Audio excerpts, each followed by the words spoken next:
In Warframe, we have many different melee weapons, but in today's video, I'm gonna be covering one of the most unique ones with a unique status element tied to this weapon. We have millions of damage, and I have two amazing builds that are gonna allow you to do all of that in a breeze, clearing out rooms like there's no tomorrow. So if all of that sounds interesting, let's quickly hop into today's video. The topic of today's video is gonna be with our latest Prime melee weapon. It is going to be the Venato Prime. This is Caliban Prime's signature scythe melee weapon, and it is, I do have to say, very good. You'll find out how and why in just a second, but before we do, I do want to say, clicking that subscribe bell icon, liking the video is always very much appreciated by me. I'm trying to reach 22,000 subscribers by the end of the year. Hopefully we can. Maybe even 23,000. But now I want to cover the stats of this weapon.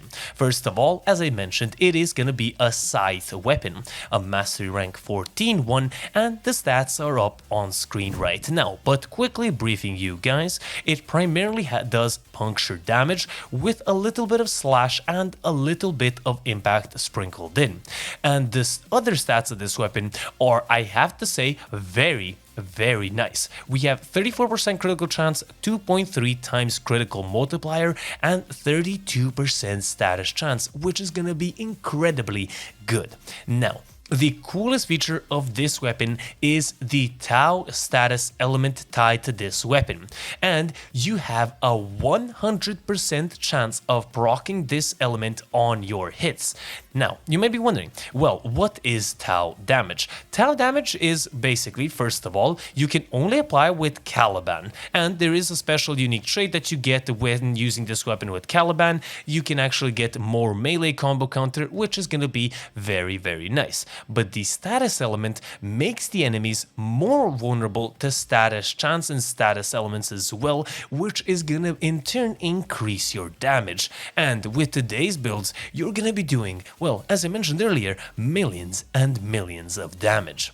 Now that we have covered the stats of this weapon, let's quickly hop into the first build, and the first build looks like this. We are gonna be utilizing one of the best stances in the game, Reaping Spiral, and I'll talk about that in just a second. We are going for a Condition Overload Blood Rush build, alongside Galvanized Steel and Elementalist as well, Weeping Wounds, which is gonna increase our status chance even more alongside Galvanized Elementalist.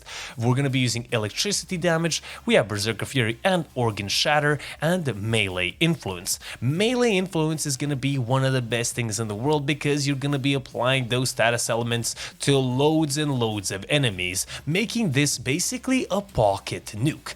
Now, what does Melee Influence actually do? Well, Melee Influence has a 20% chance on Electricity Elemental status proc to transfer all the status effects applied to the target to targets nearby in a 20-meter radius. It does have a cooldown of 18 seconds, but believe you me, in gameplay it doesn't feel like it's that long, and you're gonna be pretty much decimating enemies left, right, and center, making this weapon one of the best weapons for, I guess, mini nuking enemies. Now, considering we do not have Viral on our first build, and we are utilizing Condition Overload on this build and on the other one as well, we're gonna need a primer. And honestly, there is two different ways I would go at it. The first one, and my primary way of priming enemies, is going to be through the Epitaph Prime. The Epitaph Prime, in my opinion, the quickest and easiest way to prime enemies. But if you, for example, maybe do not have this weapon, like it, or just want to use something else,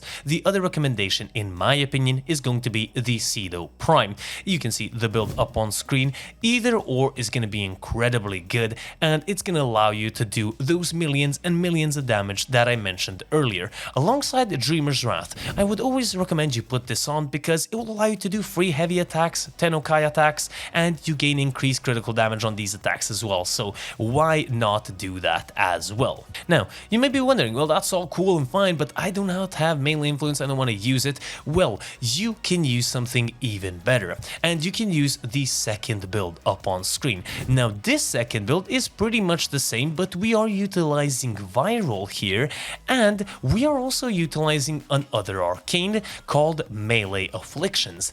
Melee afflictions is incredibly good because this weapon, alongside the stance reaping spiral, will allow you to fling enemies and knock them down as well. Melee afflictions, enemies affected by status effects will gain 6 additional stacks when they're knocked down or flung, and you're gonna be flinging them a lot, believe you me, meaning this weapon is so good at applying status elements.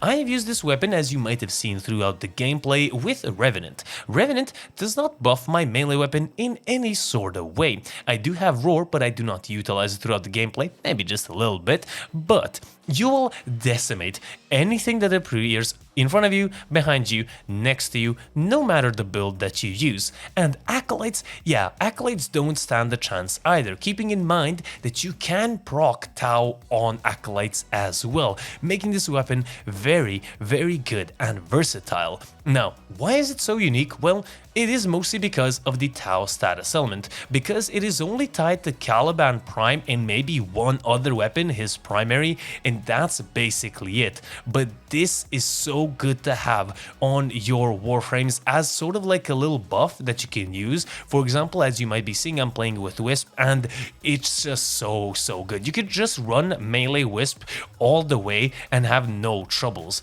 One of the best and most fun weapons. I personally love Sights in Warframe as well because of the movement of Reaping Spiral, so that's a little bit of bias here, but this weapon is truly unique in my opinion. I am very interested in what you guys think, so leave it in the comment section down below. Is this weapon so unique? Is it maybe mid? Is it maybe bad? I'm very interested in your guys' opinion. But that has been the Venato Prime. In my opinion, one of the most unique weapons and one of the most versatile and useful weapons as well. I do hope you guys enjoyed. If you guys did, do leave a like, comment, and do subscribe for more. This has been your lovely host, the Gaming Weasel, over and out.